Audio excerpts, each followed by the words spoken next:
네, 이 버스에 보면은 이 긴급 사고 발생 시에 승객들이 직접 유리 창문을 부수고 빠져나올 수 있도록 비상 탈출용 망치가 비치돼 있죠. 네, 이 망치는 비상 상황의 생사를 결정지을 수 있기 때문에 반드시 비치하도록 되어 있는데요.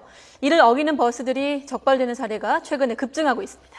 네, 자세한 내용은 사회부 최민기 기자와 함께 짚어보도록 하겠습니다. 자, 최 기자 어서 오세요. 예, 안녕하십니까. 네, 뭐 버스 타서 이렇게 보면은 벽에 그런 비상 탈출용 망치가 있는 걸 봤는데요. 이게 법에는 어떻게 규정이 되어 있습니까? 네, 정확하게. 이 뒤에 빨간색 이 망치죠? 예. 네. 예, 그렇습니다. 이제 이 망치 같은 경우에 16인승의 이제 버스에 한해서 이제 규정이 이루어지고 있습니다.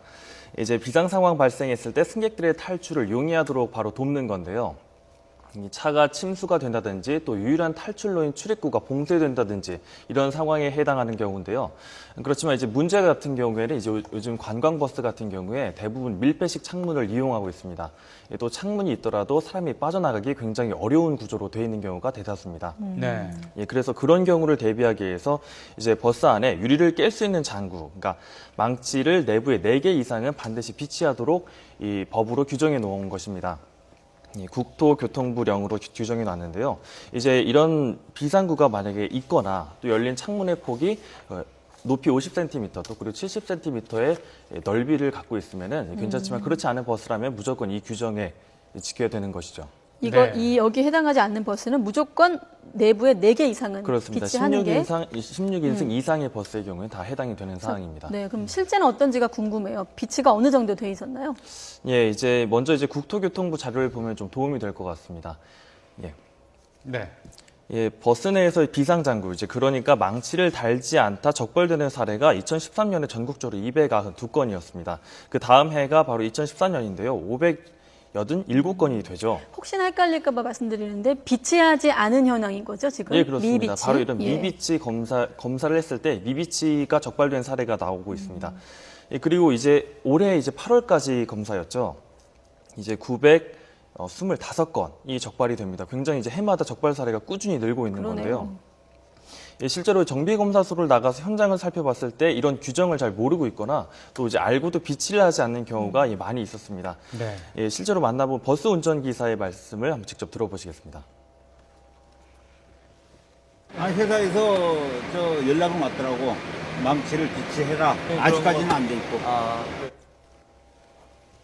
네, 방금 이제 그 녹취도 들어봤는데요. 문제는 실제로 이런 이 비상 탈출용 망치가 얼마나 이 생사의 참 그 여부를 가름짓는데 중요한 도구인지 그런 걸 이용했을 때 정말 이렇게 비상 상황을 탈출할 수 있었는지 그런 사례가 많이 있었나요? 예, 지난해였죠. 실제로 이제 지난해 같은 경우에 8월에 경남 창원에서 있었던 사고였는데요. 이 다리를 건너던 버스가 이제 폭우로 불어난 물에 휩쓸린 사고가 있었습니다. 네. 이때 탑승자 7명이 전원 사망했던 사건이 있었습니다. 이제 물에 빠진 차량 같은 경우에는 수압 때문에 안에서는 열리지가 않습니다. 이제 그렇기 때문에 물이 차 안으로 급격히 들어오면서 이 물이 다 차는 데 걸리는 시간이 보통 5분이 됩니다.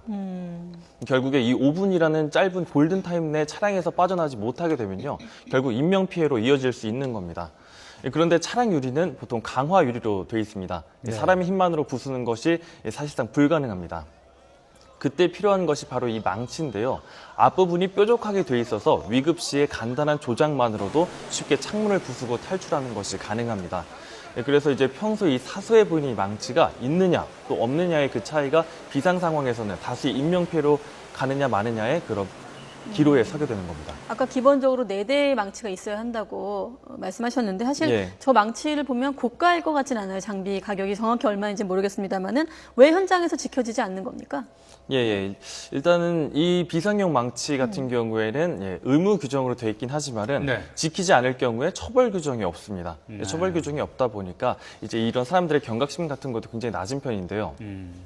이 차량 정비 사업소에서는 이런 의무 규정을 지키도록 검사는 하고 있습니다. 하지만 이게 없어도 경면 위반이라고 판단하고 네. 해결해라라고는 시정 공고만 내릴 뿐 이제 별도의 강제 이행 조치나 추적 조치를 전혀 하지 않고 있습니다. 네. 그러니까 말뿐인 조치라는 거죠, 결국에는. 네. 그래서 이를 감독해야 하는 이런 이제 국토교통부 스스로가 의무 규정을 좀 소홀히 하고 있는 사이에 이제 위반했을 경우에 벌금도 없고 또 과태료도 없습니다. 그렇다 보니까 현장에서는 이거 굳이 달아야 되느냐라는 생각을 가질 수가 있게 되는 거죠. 네. 이제 그렇다 보니까 이제 일각에서는 이런 안전 규정을 미준수했을 때 뭐 처벌을 좀 더 강하게 하자라고 하는 목소리가 나오고 있습니다.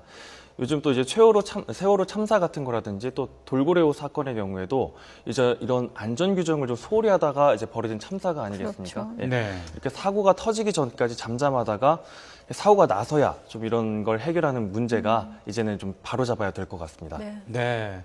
비상 탈출용 망치. 뭐 사소한 장비 같지만 실제 위기 상황에서는 많은 사람들의 네. 생명을 구할 수 있는 장비인데 네, 그렇습니다. 이렇게 또 처벌 규정이 없어가지고 제대로 이제 비치가 안 된다고 하니까 뭐 시급한 어떤 당국의 어떤 조치가 필요해 보이네요. 네, 지금까지 사회부 최민기 기자였습니다. 수고했습니다. 예, 감사합니다.